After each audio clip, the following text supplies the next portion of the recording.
Welcome to today's episode. Today we are going to talk about why emotional leaders eventually fail, according to Chanakya. Leadership is often misunderstood. Many believe a good leader must feel deeply, react strongly, and act passionately. But according to Chanakya, emotion is one of the most dangerous forces when placed at the center of leadership. Chanakya did not say emotions are bad. He said emotions are unreliable, and leadership demands reliability. An emotional leader does not fail immediately. That is what makes the danger subtle.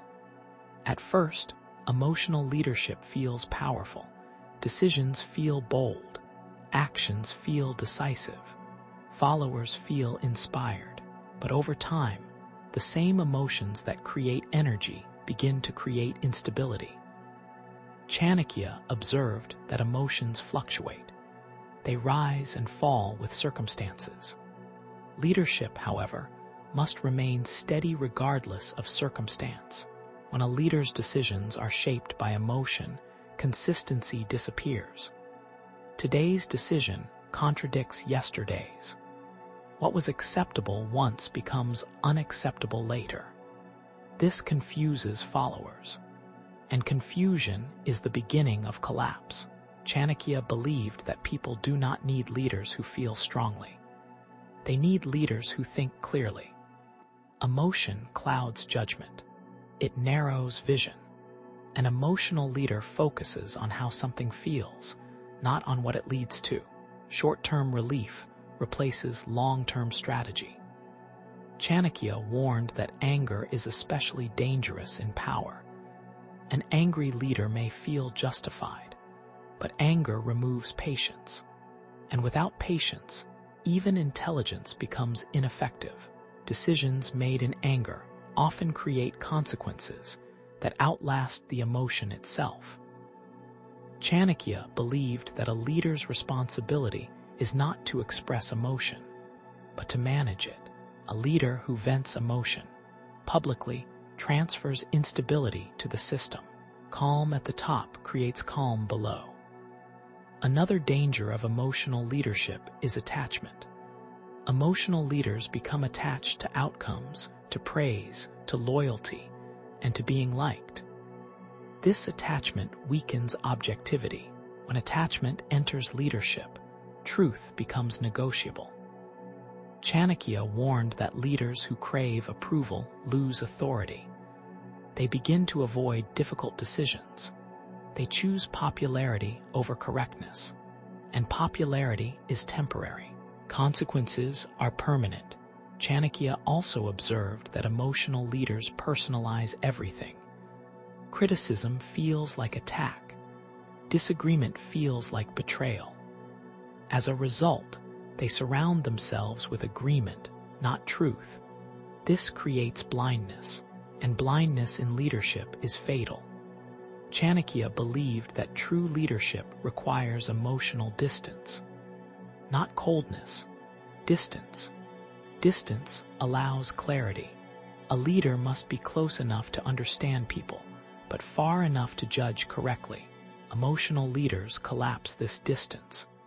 They become part of the problem they are meant to solve. Another weakness of emotional leadership is inconsistency in justice. Emotion-based decisions cannot be fair consistently. Today compassion rules. Tomorrow anger rules. Those being led cannot predict outcomes. Fear replaces trust. Chanakya believed that predictability in justice is essential for stability. People can endure strict rules more easily than unpredictable ones. Emotional leadership creates unpredictability. Chanakya also warned that emotional leaders exhaust themselves. Constant emotional reaction drains energy. A tired leader makes poor decisions, and fatigue lowers restraint. Over time, emotional leaders burn out. They lose patience, clarity, and balance. This is when collapse accelerates. Chanakya contrasted this with disciplined leadership. Disciplined leaders feel emotion, but do not act from it. They pause. That pause protects intelligence. Chanakya believed that the ability to pause is the highest form of power. Emotion demands immediate expression. Wisdom delays. Delay allows observation. Observation allows correct action. Another subtle danger is moral justification. Emotional leaders justify mistakes because they meant well. But leadership is judged by outcomes, not intentions. Chanakya was clear on this. Good intentions without clear thinking still cause harm. He believed leaders must accept responsibility even when intentions were pure. Emotional leaders resist this. They defend themselves emotionally instead of correcting course. Chanakya also emphasized silence in leadership. Emotional leaders speak too much. They explain, justify, and defend. Wise leaders speak little and act precisely. Silence preserves authority. Emotion weakens it. Chanakya believed that true strength in leadership is inner stability. A stable inner state creates stable external systems. An unstable inner state creates chaos, no matter how talented the leader is. This is why Chanakya trained rulers to master themselves first. Because power amplifies everything.